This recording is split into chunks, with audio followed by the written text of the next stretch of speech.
Welcome to Circle Back to Sunday here at Victory Hill. We are so excited that you're here to join us as we circle back and dive deep into the message from Sunday's sermon. You are going to get to meet some of our pastoral team on an intimate level, as well as other members here at Victory Hill as we circle back to Sunday's sermon.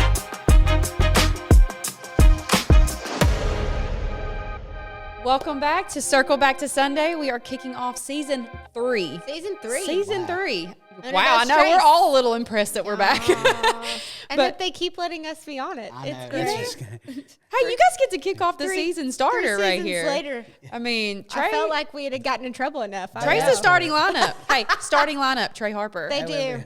We should have walkout music. That's what we should have. We should put that on the docket. Okay. Would yours be Ice Ice Baby? No, it would be So Fresh and So Clean Clean. So Fresh and So Clean. I like that. I'd have to go. Walkout music when I was a student pastor. Oh, okay, that's good. I'd have to go a solid like 9 to 5 Dolly Parton. Oh, I do like that too. I don't know. I have too many options. Yeah. You got to think about it. All right, that's your homework. It'd be something real wild though. It'd be something fun. It would be. It would be. But we are back, and we are in the sermon series Movement Matters. And Pastor Mason was on today, which is why he's not here. He's on fire. He has been on fire lately. Yep, so if you guys have been checking out our sermons, whether in person or online. I'm just kidding. Do not tell him that. He had new shoes on today, and they look really good. He had two options, Holy Spirit or I'm going with shoes. I'm going with shoes. Yeah. These seem. That's not what I meant. These seem right.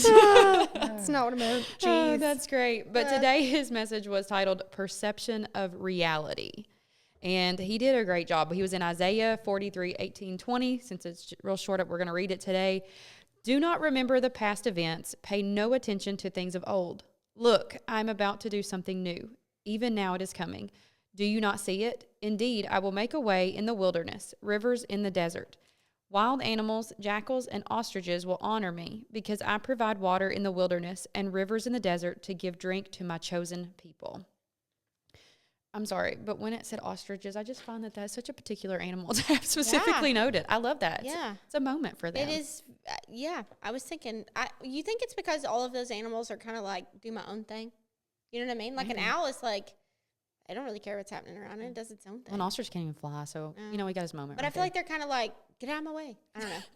Could it be because ostriches are known to have their head in the sand? Oh. Maybe like the people in the book of Isaiah. I don't know. Oh, okay. Pastor Trey, bringing it right back This around. is why you're on the teaching team. Yeah. This is why you're on the teaching team. I'm not saying it's right. I'm just saying it sounds good. Well, it did sound really good. Yeah. It did. But his first point was I'm that going to go with it. You will miss what God is doing by looking for what God did. Yep. So he made a great point, but he had a lot of things before that he said, especially that we do need to look back, right? We do need to look back because we see what God did. He got us through things, but we also have to look for what God is doing now. Yep. Because we have felt it at Victory Hill. I mean, I felt it in my life. I don't know about you all, but it's like something new has started. Not sure 100% what that is, but if we're not kind of focused on that and being like, okay, we're willing to go where you're taking us, we're going to miss out on what's happening.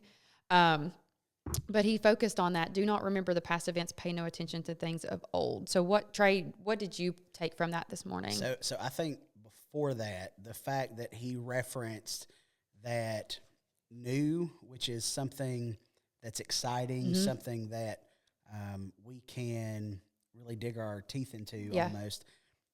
It comes with some negative connotation when we break it down.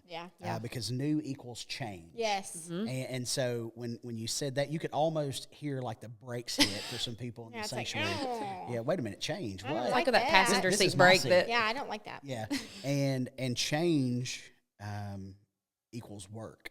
Yep. And so, but if you go in reverse order, work leads to change. Change leads to something new. Oh, that's good. And so I think just wrapping our mind around identifying the season that we're in is so very important because it causes us to, be able to look back, but not to be tied to the past, but to be able to project to the future. Yeah, I think that was really good. I wrote down too, he said, what brought you out last time may not bring you out this time. Yeah. And so when he was talking about like how God delivered, it was really cool. I think I wrote it down over here. so like when he led them out to the wilderness or whatever, like they thought that that's like how they got there, how he delivered them the first time was going to be how he delivered them the second time. And so he used that example of like just standing at the water, like he must not like be working, like he must not be doing anything when God was already ahead of them doing something different. And so I just, and in my life, I could see that, like the things that God has done in the past has definitely been like, I'll rely on him for that because he's done that in the past. So he'll do that again. And not saying he won't, because I definitely think he works in those types of ways too, but it's not always the way that he's working. He may be working ahead of me when I'm sitting here waiting for the way he did it the last time. Yeah, so that was really good. I think too, it took me back to like studies before on the different ways that Jesus healed people during his earthly ministry. Yeah. You know, if we're always looking for him to rinse our eyes to give us vision, we might miss the opportunity for him to spit in dirt and do the same work. You know, so it's just not because our understanding is so finite. Our understanding can fit into a box. Oh, yeah. However, and we tend to God's put it there. ways are higher than our ways. And so the fact that he's not restricted by the box that we're restricted by means that we have to exhibit faith in him doing things differently than we perceive. Yeah, and we don't like the different. That's the part that people don't like. We don't like the different. And he said that, Mason said, God is not changing. How he moves is changing. Yeah. And that was just like, I was like, oh, okay. He had a lot of good, like, write that down moments today. But my favorite was when he said that God is not our spiritual vending machine. Like, we can't just go up to him and expect to get the same thing every time by pushing C4. Right. Because he said that leads to a transactional relationship. Right. Right. You know, and that's not how God works. Say, I want to come to this machine. I want the Snickers bar, you know, every time. Yeah. You go up and C4 is no longer your Snickers bar. Yeah. That throws people in a tizzy. Absolutely. Yeah. Well, sometimes people need a Snickers though, because they need. Well, it's the same move. It's the same movement. You're getting the Snickers bar, but you're doing a new thing to get the Snickers bar. So I mean, God is still working. He's still making a way in the desert. It's just a different way of getting there. He usually won't leave a Snickers bar in the desert, though. I may not eat it if it was there. I'm just saying. A little bit sandy. A little sandy. I definitely eat it. Snickers bar. Like if I was in the desert and I found a Snickers bar. I actually eat my Snickers bar a little weird, though. I like the bottom part the best, like the chocolate with the nougat. So I eat that part first and then the rest of it. You know what? I pick the toppings off my pizza before I eat it. Do you? Yeah. See, there's little things like that. That's why we're friends. We can sit on the couch together. That's we're right. If I friends. have colored candy, I eat them by my favorite color last and my least favorite. Gabe eats his. I didn't learn this until probably about a year ago, and we've been married 15 years. That he eats his least favorite thing first, and then works to his most favorite. And so now I watch him every time he eats to see what it's. I'm like, oh, you didn't like that tonight? Okay, cool. All right, I like that. I like how that ends up being like a whole thing. Bless Gabe, everybody. Bless Gabe. Pray for Gabe. But he also said that what used to be a barrier is about to be a blessing. Oh, yeah. And I think for them, that was the problem, was what they thought was holding them back was about to be one of the biggest things in their lives. And I think that we can all be there. Like, I have thought that things were in my way when in reality it was just waiting. It was being patient before God brought something amazing to my life, or I just needed to step around it instead of just let it be in my way. Right. You know, it's kind of that thought of movement. Yep. You can't just sit there and just wait. What if he was waiting for them to just take that step while they were just standing there, you know? But his second point was, your perception will lead to your deception if you let it. And he had made the comment that how you see your circumstances or what you're going through determines how you're going to get through it. And I think that that's such a big statement. I find it ironic because my son had to write an essay at school. He's a freshman. He's in advanced English, and he hates English. So we had to talk about it and talk through it. And they had to explain why either physical or mental would get you through something. And he chose mental, which to me, I would have chosen that too, because if your mind's not right, you're not going to get through it. Sure. And I think that that's the same thing that, like Mason was trying to tell everybody today. If you are perceiving whatever you're going through as either God's not showing up or God's not doing anything, or I'm waiting on God, but you're not willing to take a move of faith, then you're not going to get through it. Yeah. I think it's a firm reminder or a slap in the face, however you want to put it, there comes a point for all of us, right, where it ends, like we end, Yeah. right?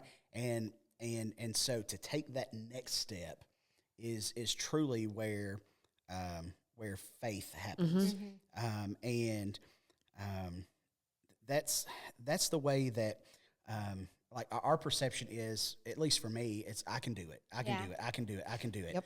But what when I can't? You know, what about that moment when I can't do it anymore? Yep. And so I have to get to a place where it's not I can't and stop, it's I can and God. Yes.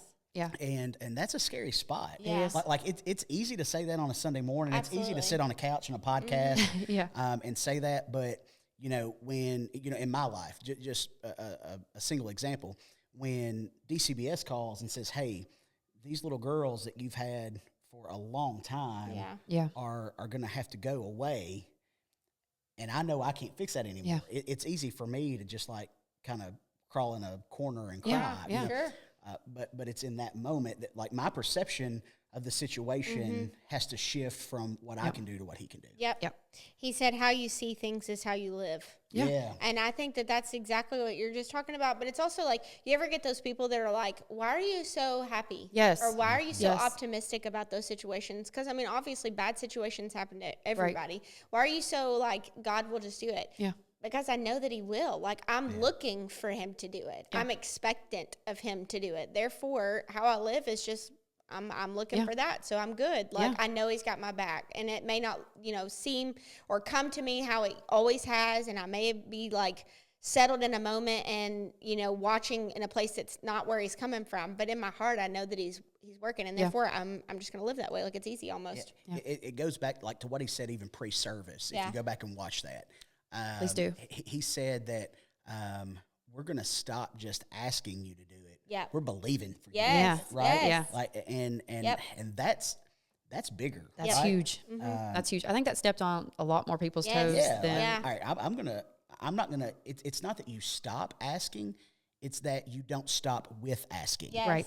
You know? Yeah. You live it out. Yeah. Exactly. He said we cannot become content in seeking his presence. So I had a thought too when he kept saying that, like, and I meant to tell him in between, and I just thought, I love when people talk about contentment because it very easily gets to complacency, and complacency and contentment are two different Not the same things. I'm content in my circumstances and where I am right now because I know God has me. I know that his plan is good and that he's going to come through and he's faithful God. He's a good father. But I can be complacent and stopping where I'm stepping. I'm not keeping in step. I'm not making that effort. I'm not living that life that he's called me to. I'm complacent in where I was, not content with my circumstance around me. And I just thought, like, so many people use contentment as complacency. Like in my life, I would say, I have 4 kids and a husband and 2 dogs and a cat, like all the things. And I feel like my house is so cluttered, cluttered. I just kept thinking, every time he talked about Lauren throwing the kids away today, I was like, come to my house, Lauren. Like, please come to my house. And just throw something away. Garbage bag it, Just please. please. I feel so cluttered, and like I'm not stewarding what God has given me well. And I have that all over my mind almost daily these weeks. But anyways, I have gotten complacent in my home instead of content with what I have. Right. I'm filling it with things. I'm filling it with clutter. I may be like, you know, taking some stuff out here and there, and I'm complacent with what I've got because I feel like I'm stewarding, but then I'm not content because I keep filling it back up instead of like stewarding what I have in my children, in my marriage, in my career. I don't know. The complacency and contentment, they're just so easily interchangeable, but they're not the same thing. They're not. I think it's, I've heard it this way, that complacency is hitting the brakes while being content is giving Jesus the wheel. That's good. You know, like driving. There's a difference. Yeah. There's a difference between hitting the brakes, we're not going any further, and I can't control the direction that I'm going. Here, you drive for me. Yeah. That's kind of the season that we're in right now. I've had a lot of health changes over the past 2 years, but very recently had some pretty scary health changes. And we've had a lot of conversations because I don't hide things from my children, because I believe that if I have a relationship with Christ, my job is to steward them to have a relationship with Christ. And that means having hard conversations because I want them to grow up to be adults that can function, but also rely on God. And so we've had a bunch of conversations about being prepared. What if something happens where I can't be the one who's taking you to all these things, or I can't be, but my faith is that God's going to see us through this, but even if he doesn't, he's still good. Yep. Even if he doesn't, mom has this in line. Even if he doesn't, we're still going to keep doing the things that, we feel like we need to do, which is, I know it's hard for 12-year-old to really fully wrap their head around, but I wish I had those people in my life at 12 that were speaking life into me through their faith. Yeah. That was like, hey, it's going to be fine. Yeah, things are going to be hard, but it's going to be fine because regardless, God has it. Believing that God is a healer, absolutely. But sometimes that's not the answer. Yeah. So we're in a season where I'm just trusting where God takes us. And I have to be not complacent. I'm content with everything that he has given me. I love the life that I have, but I have to take the next steps with him because I've been trying to do it on my own. Yep. I can. And here we are in a season where I gotta give him the will. Yeah. Well, it's like when they're in the desert, like stopping at the water, like what Mason was talking about that a million times today. That's the best visual for me. I'm a visual learner, so like having something to look at when I'm learning is fantastic. But when he was talking about that, like that is when you're sitting there just waiting for something else to happen, that was the complacency. The contentment was, I'm in the desert and it's cool, like it's whatever. Yeah. Like and it goes to. He said this, and actually, I had a copy of his notes. So he may have said it in another service, and I just didn't hear it in a second. But when he said that we get to a point, kind of to what you were saying, that our faith, our trust, our hope is not in a what, it's not in a how, it's not in a where, it's in a who. Yeah, you have to. And so that's really where contentment lies. Yeah. Right? Like when it's a who, and that who is never changing. The Bible says yesterday, today, and forever. He is constant. And we can be content in something that's constant. Yes. We live in a world of variables, right? But the thing that does not change is Jesus Christ. And in the unchanging of Jesus Christ, we can be content because that is not going to have ebbs and flows. It's always solid. Even though we may personally feel like it is, feel like he's quiet, feel like he's not. He's never. What is it? He said it, putting our faith in when we don't see it, he's still working. He's still moving. And I love that he got to those points because I think that it's something that we tiptoe around sometimes. But Mason, he's like, we're doing it today. We're going strong. But he also, I love that he brought in Philippians 4:12 and 13 because this goes into what we were just talking about, contentment and complacency. It says, I know what it is to be in need, and I know what it is to have plenty. I have learned the secret of being content in any and every situation, whether well-fed or hungry, whether living in plenty or in want. I can do all things through him who gives me strength, which I love that he stopped before that one. He's like, y'all all have this on a coffee mug in your house. I was laughing. But I think that the precursor verse is so much more powerful than just that. Like, I think you need those hand in hand to get the message across. Well, and you have a look on your face, and I'm ready to hear what you have to say. Go ahead, Pastor. It keeps you from taking the verse out of context. There are verses in the Bible that really do look good on a coffee cup or, a sports T-shirt or a tattoo even, right? But we can't take it out of context. Having that in context means that we're going to have battles. We're going to have struggles. We're going to have trials. There are going to be tribulations. But I can make it through those things through Christ. Yes. That means that our strength will fail. Our understanding will fail. Our will even fail. It's built on and contingent upon relationship with Him. And without relationship with Christ, those things are not possible. Nope. Yeah. That's true. That's good. I love that. His third point was that God provides water in the wilderness, sometimes for you, sometimes through you. Okay, so time out. I got to stop right here because I'm going to give Mason some shade right here. You like that precursor of the shade? Was not me. Mason, you got a warning. I didn't tell him this beforehand, so he already knows it's coming. But so last week in our small group, if you're not in a small group, get in a small group. Last week in our small group, we're doing Mike Todd's study, one of Mike Todd's study. What is it called? You're the small group pastor. I know, I can't think. Anyways, anyways, we were talking, and we were talking about like your testimony and like the bad things you go through or whatever, and sometimes life is hard or whatever. And Gabe, as my witness, okay, I said, this is what I said, and I felt like it was from the Lord, and apparently it was. But it said, like, when we go through those hard times or whatever, when you're stuck in it, you feel like you're in the mud or whatever, you have to realize that it's not for you, it's through you. It's for somebody else. Your testimony is for somebody else. It's not for you. And then Mason said this morning. I said, so I went up to Gabe and was like, did y'all discuss notes? Did you tell him that? Because Gabe was like, I'm going to write that down, put it in the sermon. And I said, did you tell Mason that? He said, no. So this morning in the next steps room, I was like, Mason, were you in my small group last week? And I said, no. He said, no. And I said, well, that's what I said. He said, so you were talking about the wilderness? And I was like, no, jerk. I wasn't talking about the wilderness. But I did have that point last week. So when he said it, I just like kind of wanted to run the room because I fully and firmly believe that is just for somebody right now. That's like, hey, that tough time, that dark time, that depression, when that hits, it's not for you. It's through you, through your testimony. And even just sitting on this couch with my buddy Trey, like he can tell you about those dark times and depression. It was never for him. It was through him. And I know that people have been delivered, set free, and really gotten on the other side of that darkness because of the testimony and because of what hard times that he's went through, because it wasn't for him, it was through him. And so when he said it, I was like, I'm about to run the church. Go ahead. Yeah. I would like to see that. I would have in a heartbeat, but I got my J's on. She can't crease those. Can't crease I should have brought my hanky. Just take them off. Should have brought my hanky.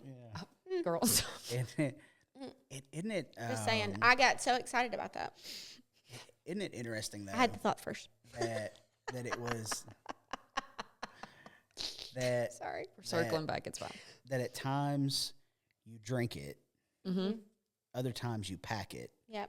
But it's always blessed. That's good, right? And in my life, here's what I find. This might be for somebody right here. Okay. That the water you drink is not near as sweet as the water you give. That's true. Okay. Yeah. Because. Like you're thirsty. Like when you drink for yourself, you're thirsty, and it quenches, and it is satisfying. But when you're able to help someone else, maybe not get as far as you got, or maybe they are as far as you got, then you relive that blessing all over. Yes. Yeah. Like it's like, all right, so that's me. I'm being rejuvenated by seeing what God is doing in me, but then what he's doing in somebody else. 100%. And so I would just say, like for those people who are struggling, especially, man, and depression and anxiety are things that we try to shy away from as the church. Just because we think that you can name it and claim it and blab it and grab it. Go ahead. But got anything else? No, I'm gonna leave it right there. You're on a roll. But I believe that until we get to a place where we start having honest conversation about honest struggle, we're missing a great opportunity to be Jesus to people. And because, trust me, with anxiety and depression, you feel ashamed of yourself because you can't do what people tell you to do at church. You know, you can't just, I trust God. Oh, I'm moving on. I'm done. I'm done. It's good. That's not the way that it works. So understand, in that battle, in that struggle, in that trial, as God quenches the thirst that you have in your life, he's going to let you pack that to somebody else. But I promise you, what you see him do in the lives of others is so much better than what he does. Well, and even while you're in it, there's people watching you. Like, we're all parents. So as we go through things, we have eyes on us all the time. And how we handle that is, one, a representation of our faith. And that should be a reflection into our children. And, you know, I've had comments made from my kids because, you know, they've been through everything that we've gone through, where they'll come home from the other household and they'll make comments about how different it is. And that's not, to me, a brag. That is just, okay, I'm doing something right, even though it seems really hard. Like they don't see the times I'm in the bathroom trying to get myself together before I come out, because I do stress, I do worry about them. But it's even in the moments, I think, that how we get through it is going to help someone else. And like you said, how people look at you and go, how can you be so happy all the time? And it's just, that's still another testimony of your faith. And you are always so transparent, and I cannot thank you enough for how you do that and how you lead when you teach, because I know it's always for somebody. Yeah, well, here's the thing. A vessel has one purpose. Yeah. To pour out what's poured in. Absolutely. Right? Absolutely. If nothing's ever poured in, it can't live its purpose. But if nothing's ever poured out, it's a container. It's not a vessel. It's just it's just that Tupperware sitting in the back of your cabinet. And then it becomes stagnant, complacent even. Yep. Unused. But really the purpose of any vessel, and that's what we are. Yeah, is a vessel. Is to pour out what's poured in. Which is exactly why he brought in the story of the woman at the well. Yeah, absolutely. Oh, yeah. That's my favorite Bible story, by the way. Perfect. That's my favorite Bible story. And it's so funny. You say that like somebody was going to take it away from you. I'm just right, like we were not here having a competition. It's like one of my kids with a bowl of ice cream. Like that's my bowl of ice cream. Yeah. Okay, it is. I got excited about that too because that is my favorite story. And it's so funny because it has nothing to do with me. Like, I have never had 5 husbands. I have never dealt with like any of this stuff like that she dealt with. But my thing is, I do continually pick back up the thing that I should lay down. And God saw that and came to her anyways. And anyways, if anyone has a tattoo idea for that, I'd be all game for it because that's what I want, but I don't know how to put that in a tattoo. So anyways, that's my favorite Bible story. Somebody help her out. You know, I'm going to interrupt real quick. Okay. Here's what I'm going to say though. That scripture, if it shows anything, it shows that Jesus was a friend of sinners, right? Yeah. And that's mission mobilized. Yes, it is. Right there. Yes, it is. That's making passion purpose. Mm-hmm. Is keep that coming? Come on. Jesus had the ability, like he could have just walked up, touched her, boom, it's done, right? Mm-hmm. Yeah. But instead, he built relationship and community. Yeah. With her. If he had just touched her, taken away the sin, would she have taken it back? No, I don't think so. I don't know, right? Mm-mm. But because he took the time to meet her where she was, right there, right? Just hop right into that story. He built a relationship with her. I don't tell you about acquaintances. Okay, I'm not going to come up to you and share a story about this amazing acquaintance that I have. I'll share a story about a person that I have a relationship with. Right. That I have communion and community with. Yes. And that's what Jesus did. Yeah, absolutely. That's exactly what he did. And she went and told it and changed so many lives just from that one relationship. Well, and it was so faux pas for him to talk to her anyways. Like, that's the cool part. Jesus met her where he was, and he didn't care what other people thought. Yeah. Like, and he did not. He did not. And I think that's that's also that right there speaks in itself because we have to stop worrying about the perception of what we look like when we're we need to meet people where they are instead of waiting for them to come to us. Yep. Because I mean, we say that the church is for the sick, right? That's where people should be able to come. But even when we're out in our day-to-day lives, he was just in his day-to-day life. Yep. And he just stopped and had that conversation, built that relationship, and changed so many other lives. So that in itself is just a testament to how you said it's mission mobile. Yeah. Like that right there is big. Did you write that down too? No, I didn't. I also wrote down how you see it. He said how you see it will determine how you get through it. Oh yeah, I wrote that down so too. good. Yeah. So good. That was a mic drop moment. Twitter. Tweet. And I'm going to circle back to Oh yeah, sorry. It's X, it's not tweet. So sorry. Tweetable, whatever. What do you say for that? Exable? That I mean, we rewatch tweetable. We rewatched a certain Disney movie where he say if you write it with a bird, it's a tweet. Oh yeah. I'm sorry, that was a tweet.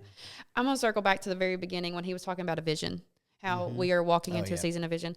But what he said, a vision without action is just wishful thinking. Yeah, I did like that. That right there was like a gut punch. Vision has to have movement. Yes. And so if you're in a season of life where you have these dreams or you feel like you're being led to do something, you know, that's where you really got to dig deep and dedicate time to prayer and listen to God and move with God, because it's not about what was behind you. It's about what's going on right now. And maybe it's your testimony that you have felt to share, but you haven't done it yet. Well, and it's not one of those things where it has to just be within the church walls. Nope. It doesn't just have to be like on the mission field, so to say. It can just be something, a desire and a vision that God has put inside your heart. Like, I have a vision that I broke my leg last year, and after I broke a scooter club. Scooter club.